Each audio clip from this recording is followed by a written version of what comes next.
Bila kita faham tentang ekonomi duit kertas, jimat dan simpan ni sebenarnya tidak akan meningkatkan taraf hidup kita. Okey?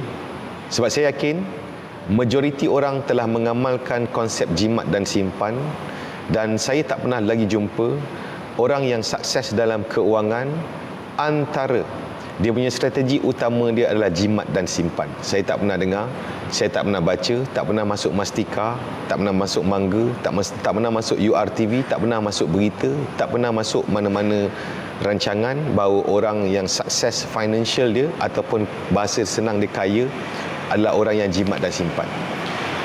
So something wrong somewhere dengan advice ni. Sebenarnya bila kita tengok ekonomi yang kita guna hari ini, sebenarnya strategi pertama yang kita kena buat adalah how to earn more.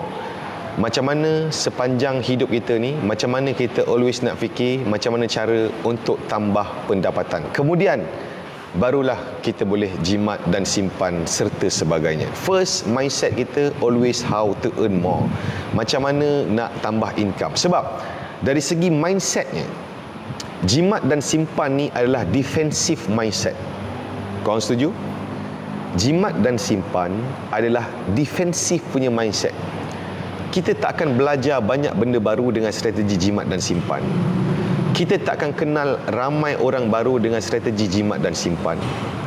Kita tak akan ada banyak skill baru dengan strategi jimat dan simpan, berbanding dengan mindset how to earn more. Macam mana nak tambah income. So mindset macam mana nak tambah income ni, dia adalah mindset attacking. So bila kita mindset attacking, kita akan belajar benda baru, kita akan belajar skill baru, kita akan jumpa orang baru, kita akan explore macam-macam peluang-peluang baru.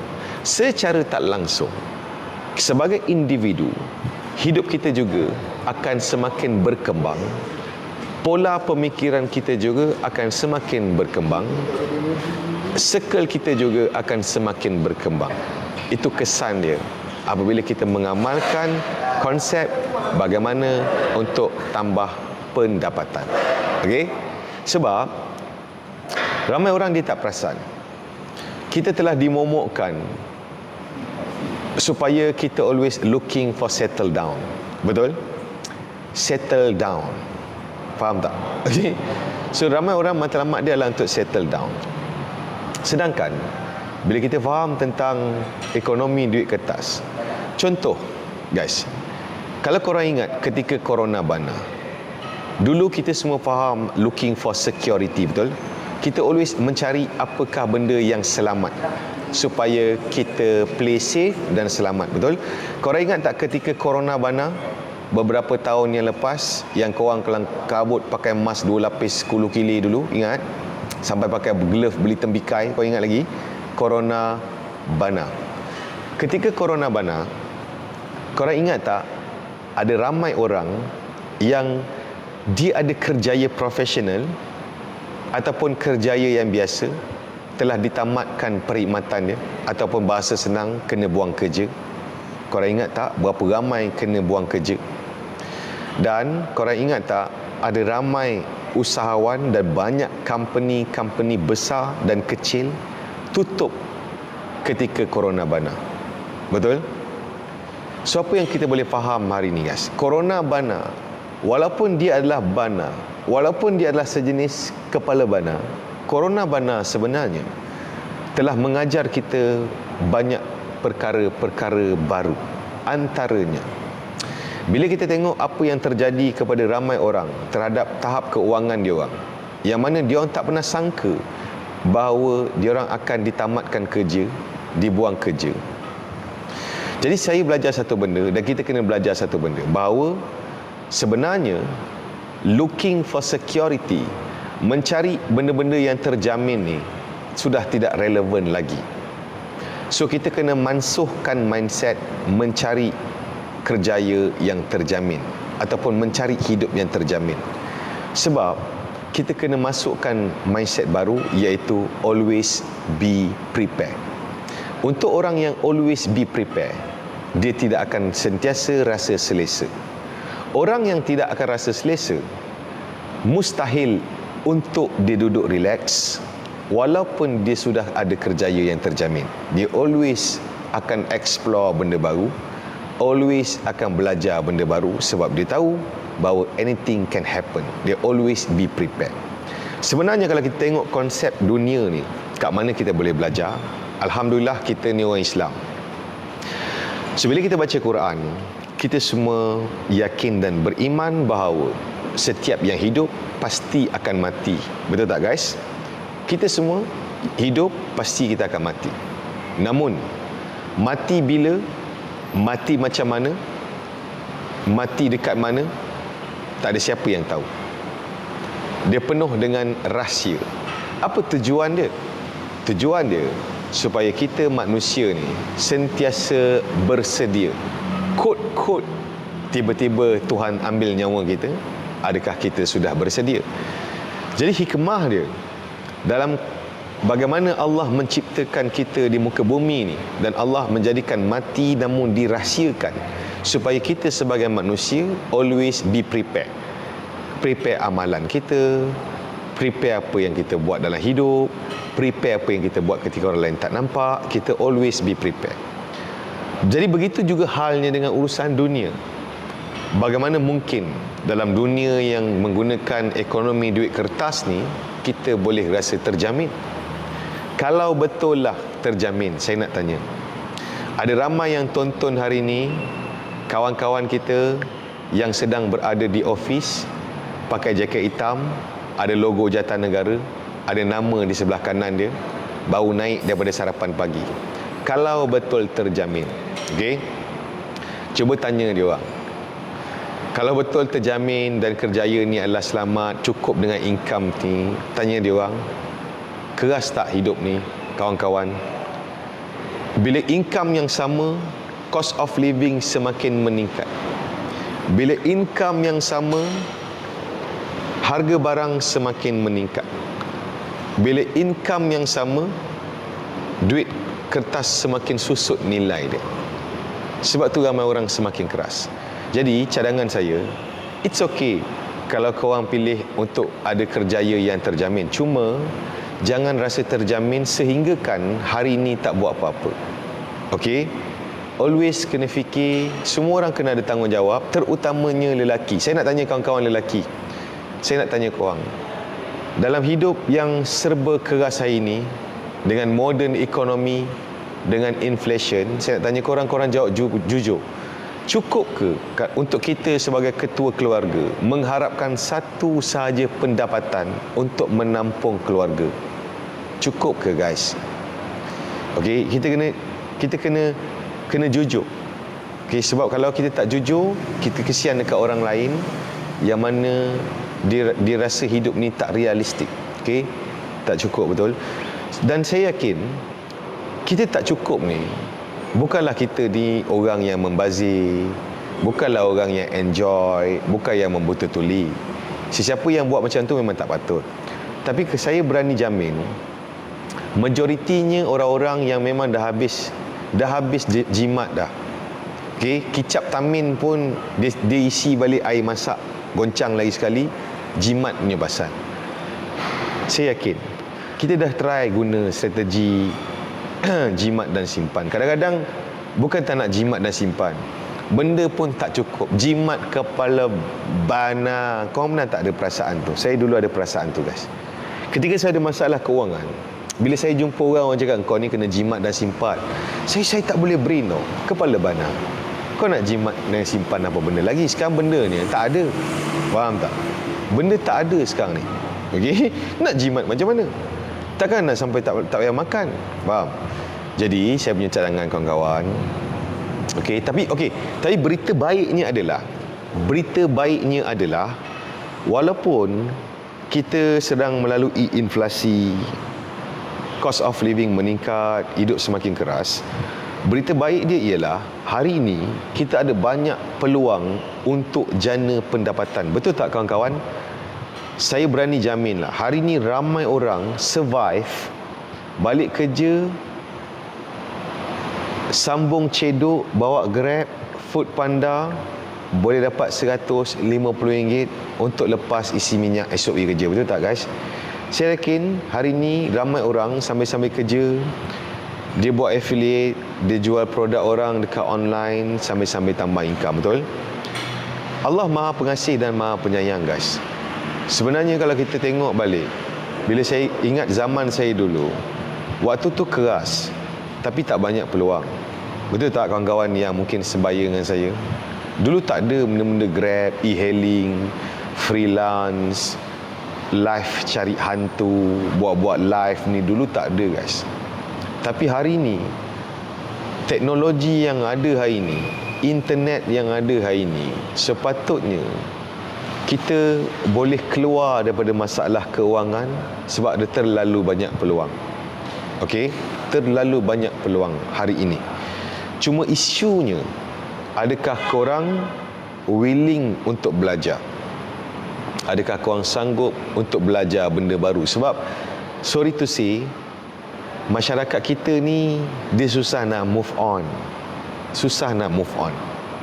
Sebagai contoh, masih ada lagi orang yang mengharapkan dan berharap bahawa harga bendi akan turun 50 sen seikat.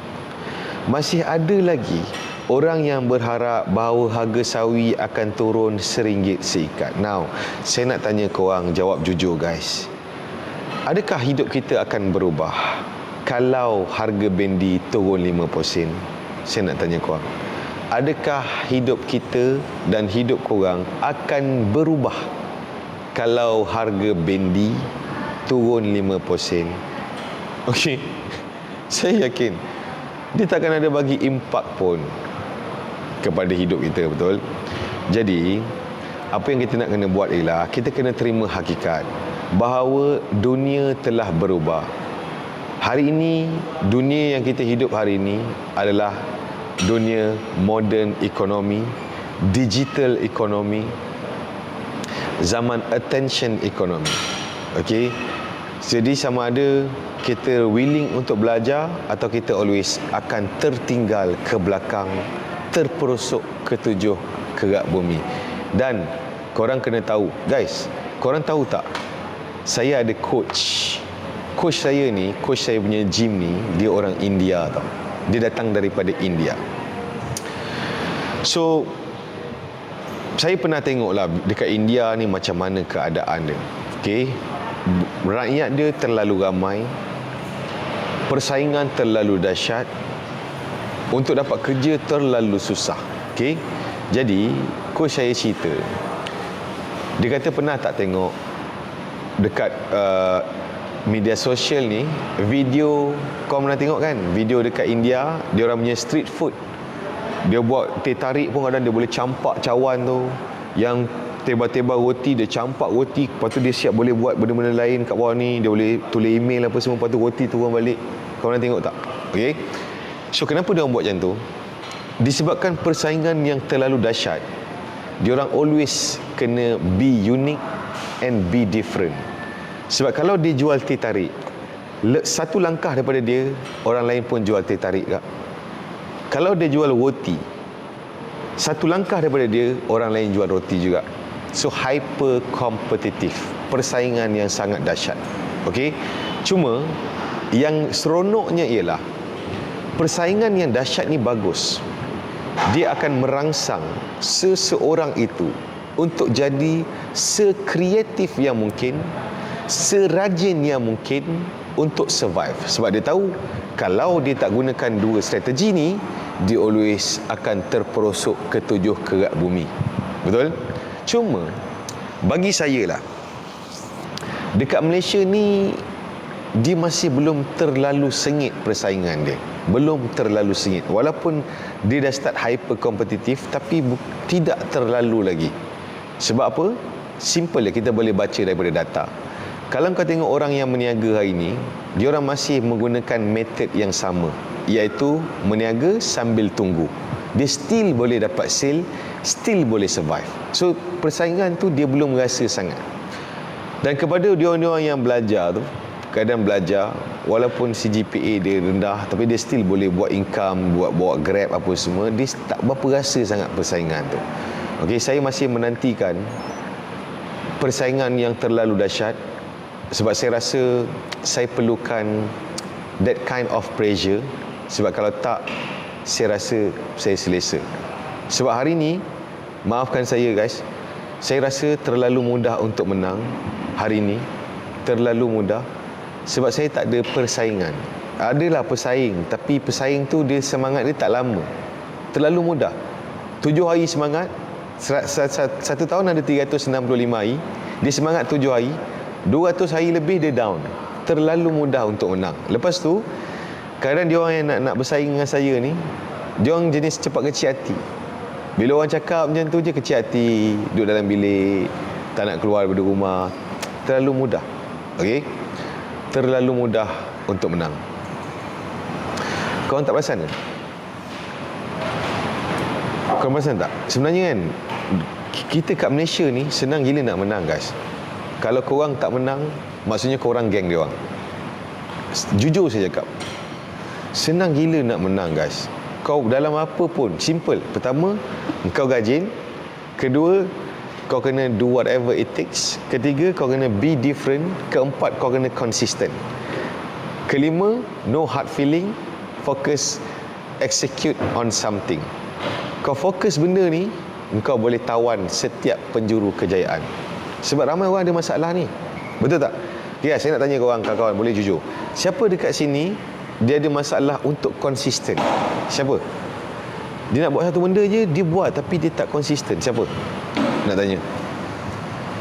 Siapa yang susah nak konsisten?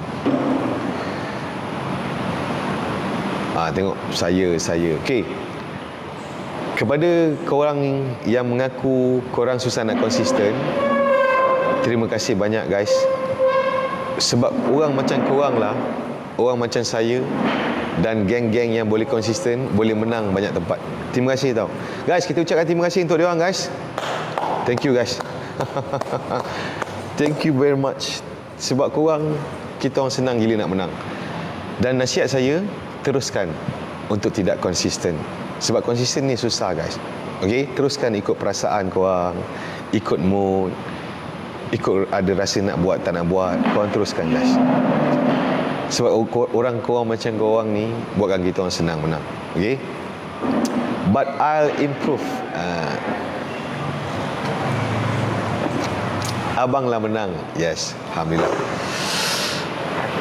Apa pendapat tentang saya lah tu tuan, kau relax jap, lagi sengit punya. Come on. Yes, please come. I need a competitor. Because saya rasa tak ada fight.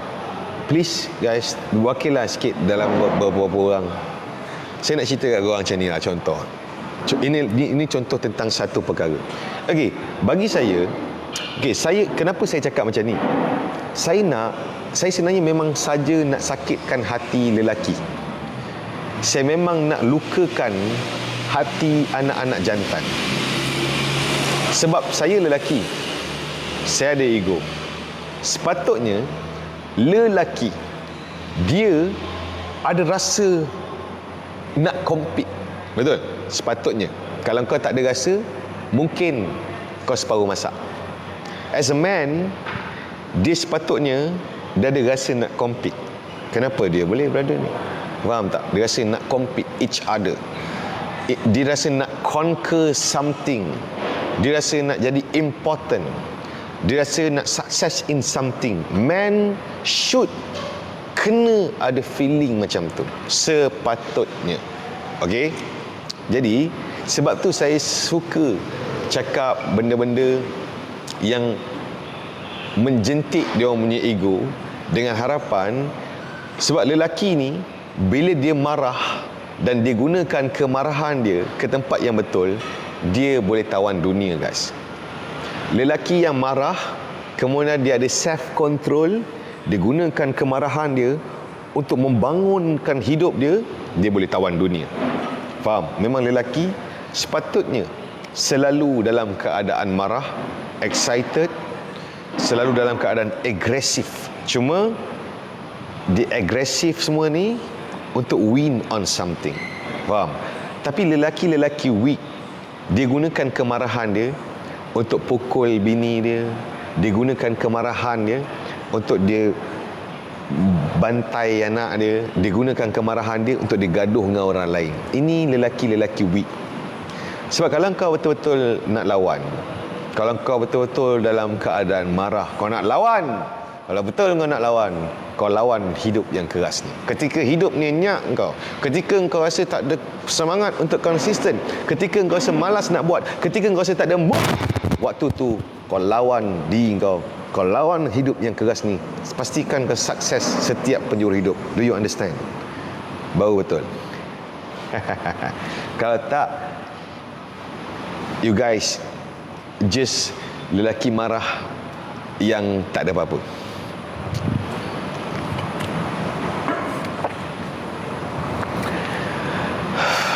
Sialah, aku pula semangat. Betul tak saya cakap? Sebab tu saya bagi tahu, sebenarnya orang bukan kena musuh dengan saya. Lelaki kena rasa berterima kasih kerana adanya lelaki macam saya. Kalau tak, siapa nak bakar korang?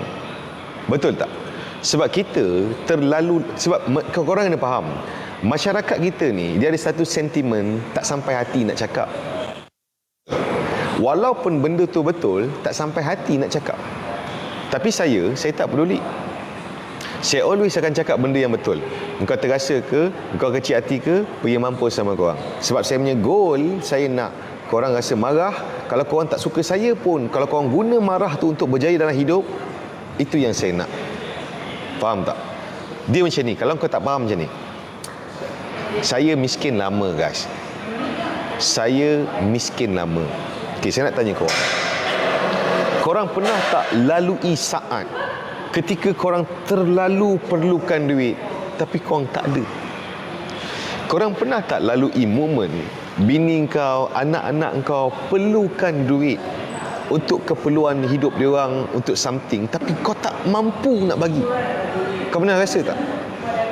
Kau rasa tak betapa bengangnya dalam hati sebagai lelaki? Kepala bana, lelaki jenis apa aku ni, anak jantan apa aku ni, sampai tahap anak bini aku nak, mak bapa aku perlukan ni pun aku tak boleh bagi. Jantan apa aku ni, jantan apa aku ni loser ke? Aku bukan loser. Aku tak suka feeling ni. Aku tak nak lagi dalam hidup aku ni. Aku kena lalui benda-benda macam ni. Kenapa hidup aku kena macam ni? Mulai hari ni, dengan kemarahan yang ada ni, dengan semangat yang ada ni, dengan rasa geram daripada sebab tak ada duit ni, aku akan keluar menawan dunia. Macam tu, guys.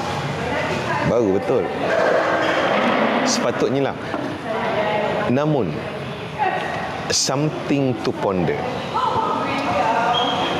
Macam mana dalam keadaan kau rasa masalah finansial, kau tak boleh provide the best untuk family dan kau masih rasa biasa-biasa? What's wrong with you? Apa masalah korang ni? Kau betul anak jantan ke? Ataupun kau separuh masak?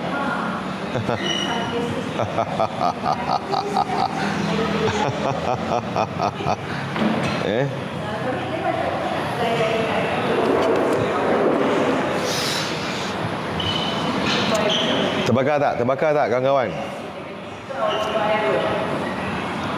Ada rasa terbakar tak?